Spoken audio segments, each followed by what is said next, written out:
Assalamu alaikum wa rahmatullahi wa barakatuhu. I hope you're all doing well, inshallah. Let's begin. Bismillahi wa salatu wa salamu ala rasulillah. Amma ba'd, fa'awz billahi min ash-shaytanir rajim. Bismillahir rahmanir rahim. Rabbi shrah li sadri wa yassir li amri. Wahlul uqdatam min lisani yafqahu qawli. Rabbi zidni ilma. Allahumma faqihna fid din. Allahumma inni as'aluka ilman nafi'an wa amalan mutaqabbalan wa rizqan tayyiba.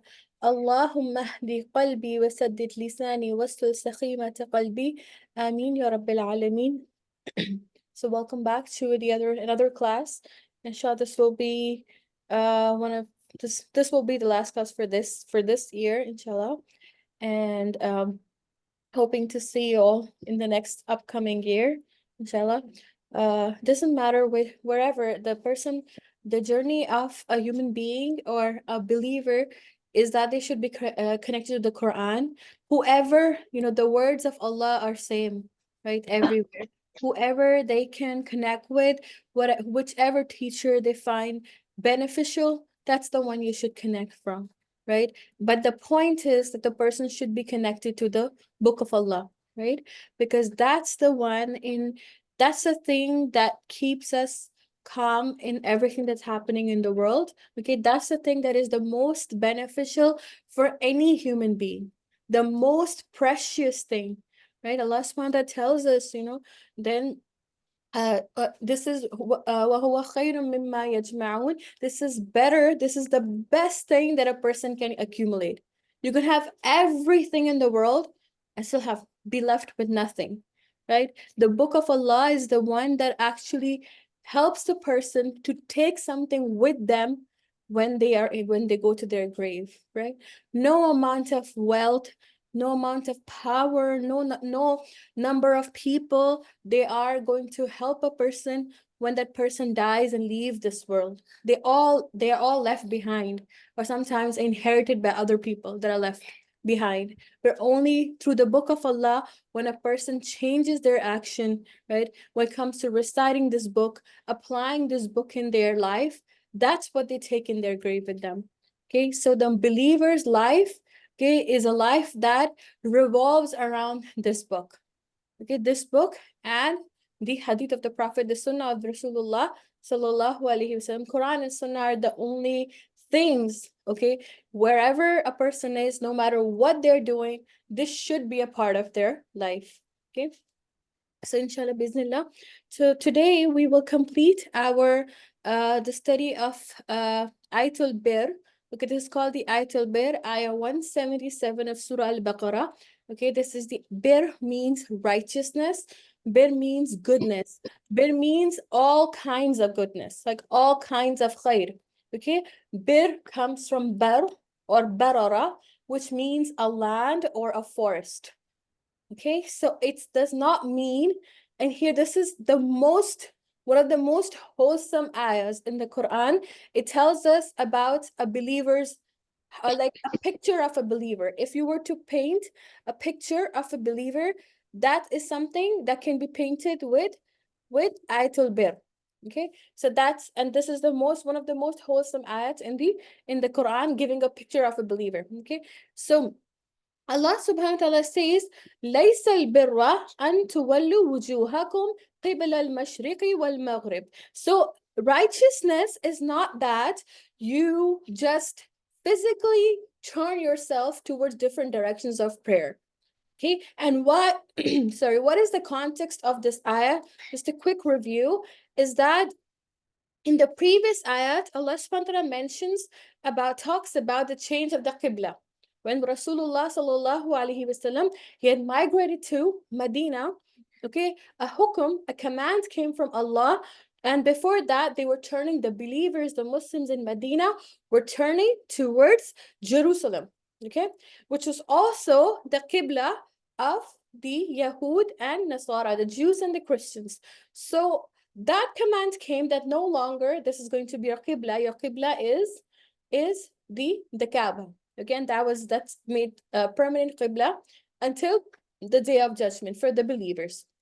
So when that came in, some people Okay, the people, when the Islam and Iman requires a change in lifestyle. And who are the people who resist this change? The people who don't want to change, who don't want to submit to Allah. So automatically, the Jews and the hypocrites, they started causing confusion, or trying to cause confusion in the minds of the believers, saying that now you're going to change your qibla, now you're not going to turn this. Why is Allah asking you? So, a lot of, chaos. So Allah here tells us that the change in qibla, okay, it is not there for a believer to cause a kind of confusion. And again, the deen, this ayah tells us, Ayat al-Bir tells us, the deen of Allah is not rituals, right? I have read the Quran, I pray 5 times, I give zakat, I go for umrah, I go for hajj, but that's not only the deen. Yes, that's the fundamental, but what is deen? So here Allah subhanahu wa ta'ala gives us example, walakin al-birra, righteousness. Bir means all kinds of goodness. All, just like in a forest, you're going to see all types of trees and leaves and plants and colors and vegetation and species of animals. That's the root word, right? Barara, or land. So similarly, bir, all kinds of righteousness, all kinds of good things. Okay, man amana billahi. So the first thing, right? The first thing that is required is iman. Iman billah. If iman is not there, right, then all actions are void. Okay, this is important to note, right? Because people always often think about, what about the righteous deeds of good people who are not Muslims, right? So what happens to them? So the good deeds need to first have iman, okay? Iman, and then comes the good deeds. Yes, the people who are good in this world, they'll get the reward in this world. But the people who have iman and the good, they get the reward in the akhirah. Okay, so the first criteria for this is Iman billah, to have Iman in Allah. And what is Iman? Iman is to have, what is it? To believe in one's heart, to show it through the tongue, and it should be manifested in the actions. So it's a three-part thing. It's not just I believe in Allah, but my words and my actions are completely contrary to it. They need to go hand in hand. So there's a three-part thing to Iman: the heart, the tongue, and one's limbs or one's actions. Okay, so amana billahi wal malaikati wal yawm al akhir, to believe that every person will be resurrected on the day. This life is not it. This is not it. Okay, you believe in God, and yes, you just go about your life. No, you need to believe in God, you need to believe in Allah, and the next thing that follows up is your iman in the day of judgment, that everything that you do, your actions have consequences, and they'll be shown on the day of judgment. Is the day of justice, right? Justice is not served in the world, because that's not the purpose of dunya. The purpose of dunya is for actions to take place. Real justice will be shown on the day of judgment. Wal malaika, and to believe that the angels are creations of Allah. Everything that happens, okay, Allah subhanahu wa ta'ala carries out certain duties. Angels are assigned certain duties to carry out, okay, and angels surround people. Are born with 4 to 6 angels, okay, and each person is born with a qareen, okay, a shaitan who whispers, okay, and 4 to 6 angels who take care, who protect that person.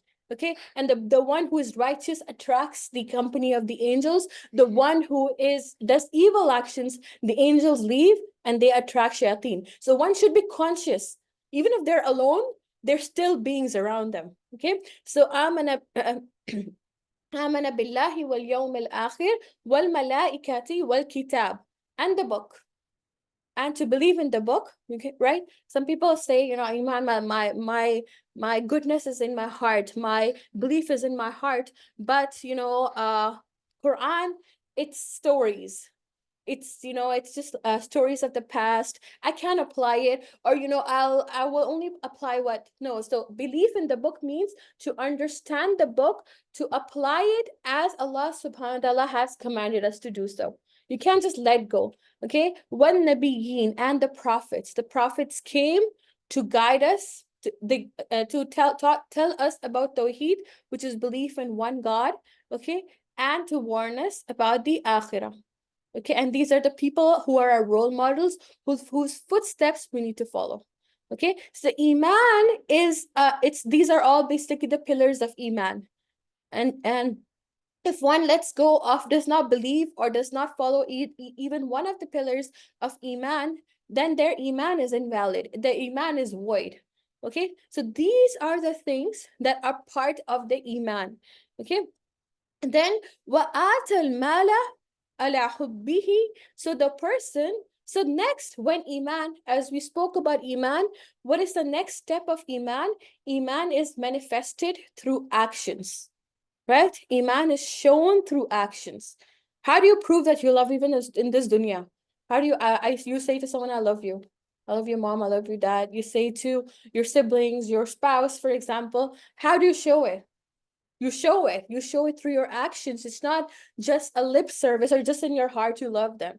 Eventually, so when even with Allah, we need to prove our love for Allah. We can just say, I love God, I love Allah, but the actions are otherwise. So Allah says, وَآتَ الْمَالَ عَلَى حُبِّهِ, that they give their wealth despite of that love for that wealth. Right? Even in the world, when we love someone, we did try to dedicate the most amount of time to them. Right? We prioritize our time with them, and then other people come in. Right? That's our way to. So here, also, when we claim to love Allah, that means we do things for Allah despite our love for it. Right? And the ayah we've previously studied in Surah Al-Baqarah, وَالَّذِينَ آمَنُوا أَشَدُّ حُبًّا لِلَّهِ. Those who believe, the people with Iman, they love other things. They can have love for their job, for their education, for their career, for other people, spouse, sister, brother, parents, whatever, friends. But they love Allah the most. So how do a person show their love for Allah? Through sacrifice. So Allah says, if you have Iman, you spend despite your love for the wealth. It's okay to have that love for the wealth. It's not haram or bad if someone, loves to own a business or have money. There's nothing wrong in being rich. Okay, there's nothing wrong in working but you give. You are a giving person. Okay, so who are the people who deserve our wealth? Okay, and here when we look at these categories, it's not necessary that these people are the people that are in need or poor. Okay, these are the people that we spend on. They can be in need or they might not be in need, but we spend on them to fulfill certain obligations, sometimes to strengthen our ties with them, to strengthen our bonds with them, sometimes to strengthen the community itself.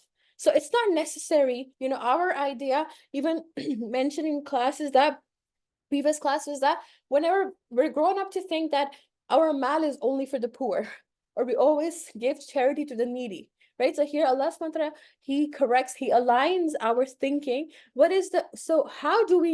does a believer think? Okay, they give their mal to who are the first deserving ones? Zawil qurba, the people who are our qarib, those who are our relatives. Okay, so our family members, our nuclear family, your grandparents. Okay, so it's 3 generations above and 3 generations below, basically. Okay, so someone's grandparents or great grandparents, and then someone's siblings or children, and then grandchildren. Okay, so these are the people that deserve our wealth the most. Okay, but why did Allah subhanahu wa ta'ala mention Zawil Qurba? Okay, and so how do we spend on Zawil Qurba? Through maybe gifts, to certain things, because why the Zawil Qurba are mentioned? Because those are the people that we tend to have a lot of animosity towards. Right? Strangers, we can go out for 2 hours, 3 hours. Friends, we can go out for a couple of hours and have a really great time. Whether we like them or not, we can pretend. Family members are the people we can't really pretend in front of, right? They know the real us, okay? And so sometimes what happens is differences arise. And sometimes even when you're being good, the other person is not being good. They're not being understanding. right? But because you are the person who has the knowledge of the book, right? So what is the best way to strengthen those bonds? To spend, to give gifts, or sometimes to invest your time, to call them up. Maybe you haven't spoken to someone for a really long time. Okay, so this is the so